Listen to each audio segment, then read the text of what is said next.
Hello once again mga ka-guys. Ito ako si Warain Thailand. Welcome back po sa channel ni Warain Thailand.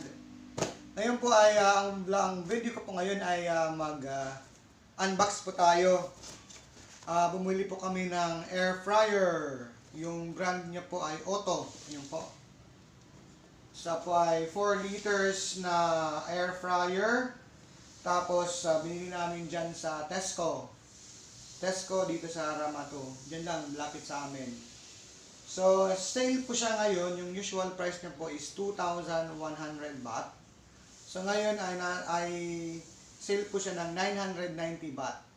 So, ito po siya guys. 4 liters po siya. Tapos, batid po namin na yung Otto po ay isang, okay naman po siyang brand.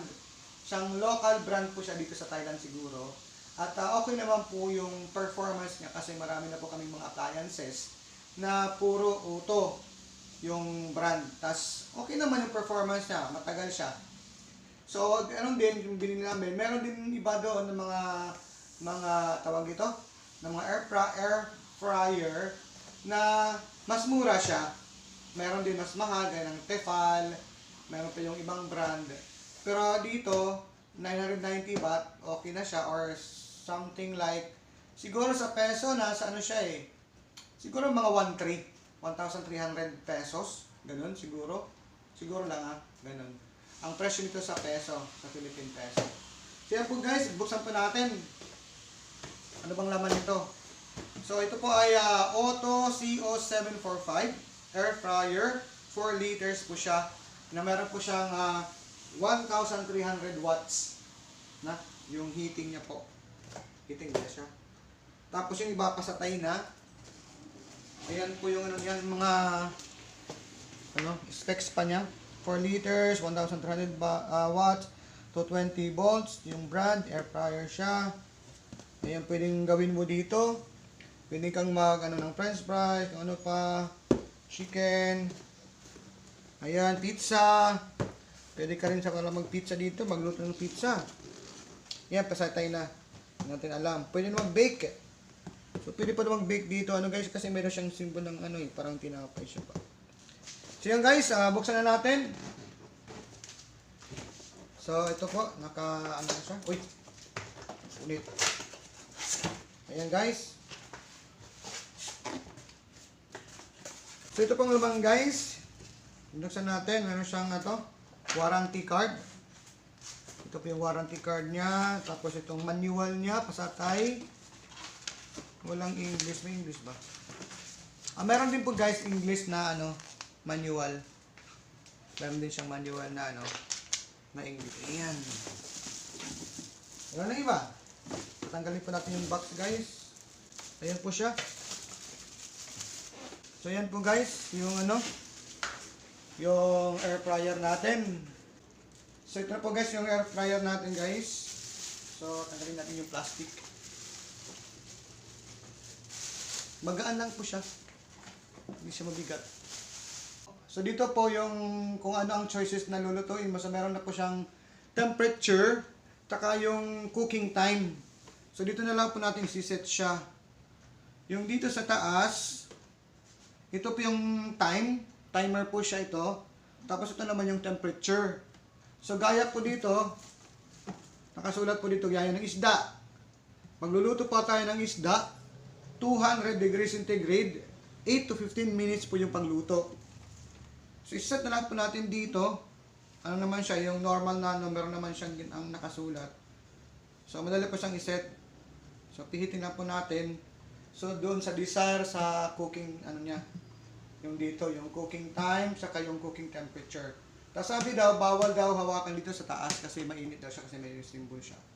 Ayan po guys, ito yung compartment niya. Yan. Malaki po siya guys, 4 liters kasi siya.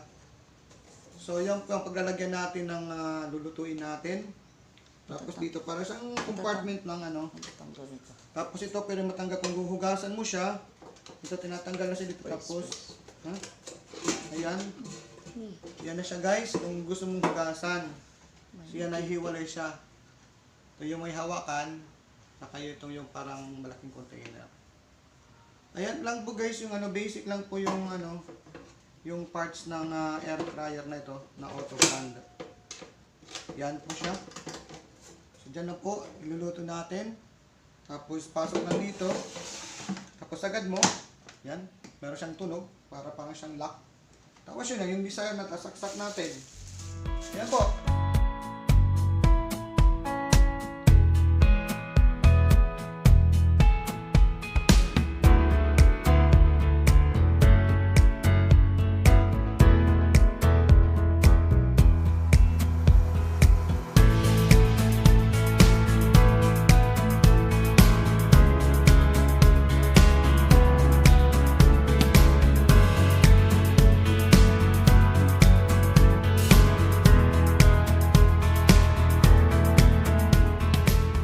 So basic lang po guys, ito po ay auto brand. Dito po sa Thailand, ito po ay 990 baht or siguro nasa 1,300 to 1,400 pesos Philippine money yung price po nito. Tapos yun nga, sabi ko nga kanina, yung auto po na brand dito sa Thailand ay para bang batid na namin na magaling, okay siyang brand.